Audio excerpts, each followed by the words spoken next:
So, going off of what Emma was talking about with children's books and just stories that are told, um, I'm going to focus on folk tales, especially the four great folk tales of Chinese history and Chinese culture. These per se might not have the same um, lessons in them or ideas that were just spoken of, but there are different purposes that these folk tales do have. Um, so they're a little bit different from like the book that we just read and some other ones we looked at in the very beginning. But they do add to the cultural aspect of China. So the four great folk tales, I just have two slides showing you kind of what they're called, but I'm going to only focus on two of them. So the first one's called The Butterfly Lovers. Second one, The Legend of the White Snake. The next slide, third one, The Cowherd and the Weaver Maid. And then the last one, Mengjiang weeps over the Great Wall. So first I wanted to go into kind of what are folk tales in the next slide. If you can find a partner or just you yourself, if you want to do this on yourself, if you can answer the next three questions in the next minute or so, and then we can go through each question. So find a partner right now, or if you want to do it yourself, you can write this down or mentally within the next minute or so.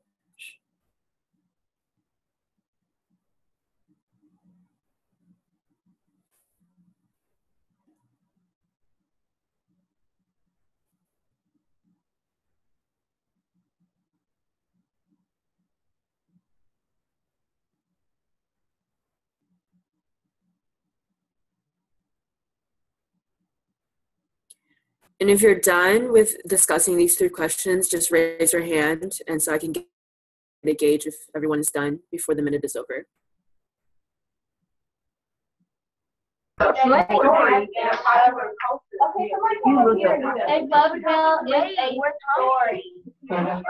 so are we going to start with the first question? Yes. Okay, awesome. Okay, so a folktale is a story that gets passed down from one family to another, and keeps going, a generation to another generation, and yeah. Yeah, awesome. If you just like click next, something, yeah, I just kind of played with the animations of it. But that's pretty much it. Yeah, it's like a traditional story or legend that is passed down generation by generation. And it's usually orally retold or like told by word of mouth instead of written form. And that is how it's able to be passed down generation to generation. And then also to keep in mind with this storytelling way of passing down these folk tales, there's probably a lot of multiple ways that these stories are retold because there isn't a direct written book or written story about it. And even with written stories, you've seen multiple different same story outlines, but written in different ways. Maybe there's like extra character in some of the stories. There's an action here and there that was not done. So each retelling of the story might be told differently depending on the person and how you heard of it. And then what is the purpose of a folk tale? If someone else wants to come up and answer that.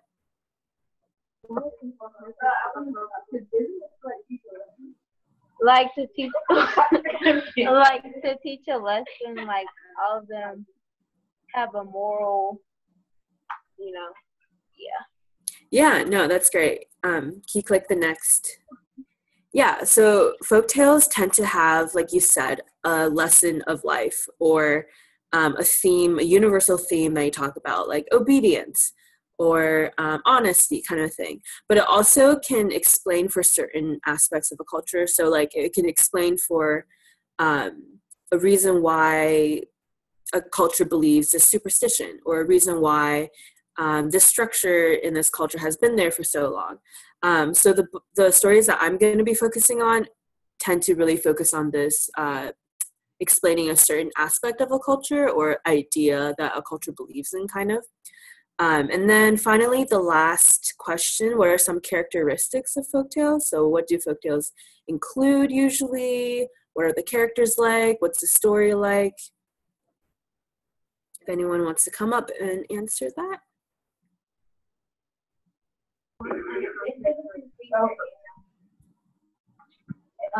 One is that they usually feature animals. Mm-hmm. Oh, wait. Don't they usually feature animals in the, like, not being animals being? And also usually the animals have like human characteristics. Mm-hmm. Yeah, anything else?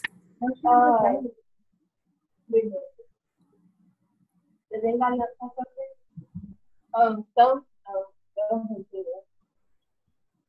Also they're usually very old.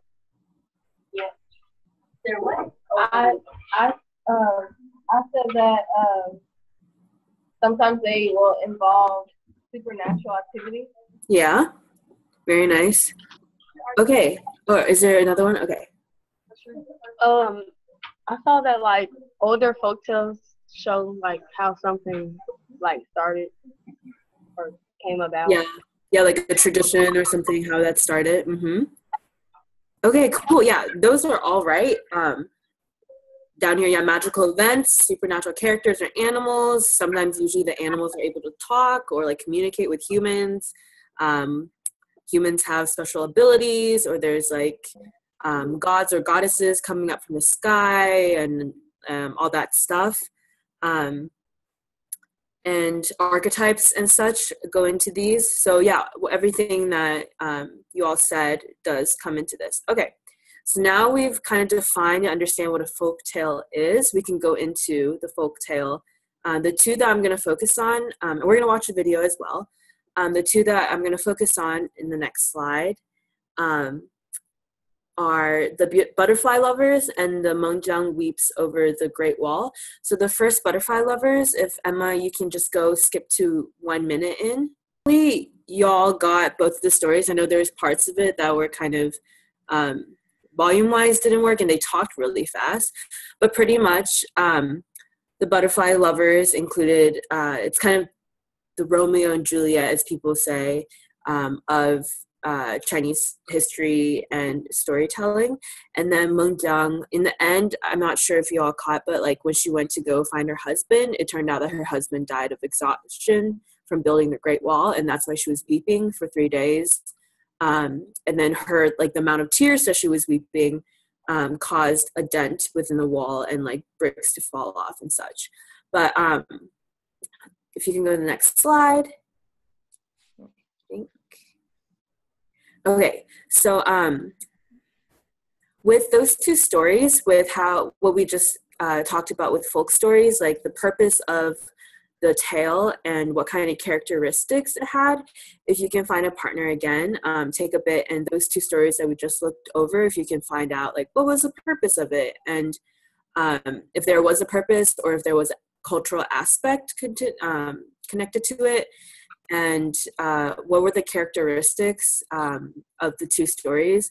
And also, while you're thinking about this, I would strongly encourage you to think about how were these characters portrayed, and what kind of like stereotypes might be added onto these characters. So once you're done, you can come up and let me know what you think.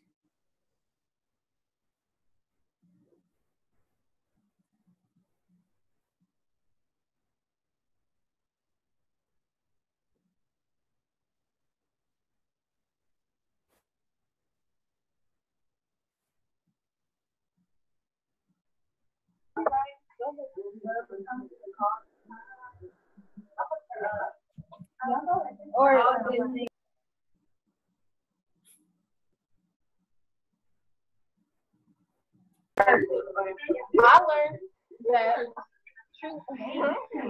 learned that true love prevails. That's what I got from that. Got you. Yeah, like the butterfly one. Mm-hmm. Yes. And then I learned that love causes hate. oh my God. Nice. That's a good thing to get out of it. How about the characters? Anything about it's kind of hard to pick up, I think, unless you've watched it a few times or if you've heard the story a few times and thought about it truly. But like, how was the female character portrayed? What was she able to do? What was she not able to do? What what kind of person did the story really say females should be like, or such? Well, from what I got from both stories is that both of the females, they kind of couldn't go on without their male. Mm-hmm. Yeah, there's this idea of like, I need someone to save me. I need a male to be there for me, kind of thing, kind of theme going on. And both of them are crying at some point in the story. The second one causing a whole like building to fall off. Yeah. And also in the first one, I like to point out that culturally, it also shows kind of into the culture of the past, where women are not supposed to pursue education back in the olden days. And so in order for the women in the first story to be educated, she had to pretend to be a male. And that was her own way of getting education. And for the second story, for the first story, so like the purpose of the story, or what kind of themes you got out of it, or cultural aspects of it. Well, since that story has been passed down for generation to generation, butterflies, that's why the explanation for why butterflies are kind of always dancing and together. And every time, usually Chinese people who have heard the story, who have been in who understand the story's background and such, whenever someone sees two butterflies dancing, they always are lured to that story and like think back to that story. And there has been multiple plays done about it. There's been a whole musical concerto done about it. So it's been very inspiring in like the typical love story, inspiration-wise. The second story, the purpose or kind of like the cultural aspect they take out of it is they kind of have that story to explain why the Great Wall of China has some breaks and some crumbling parts of it. But obviously it's impossible for a woman or someone to cry so much to break a whole wall. But that's just kind of the story that's behind it. And that's what people say.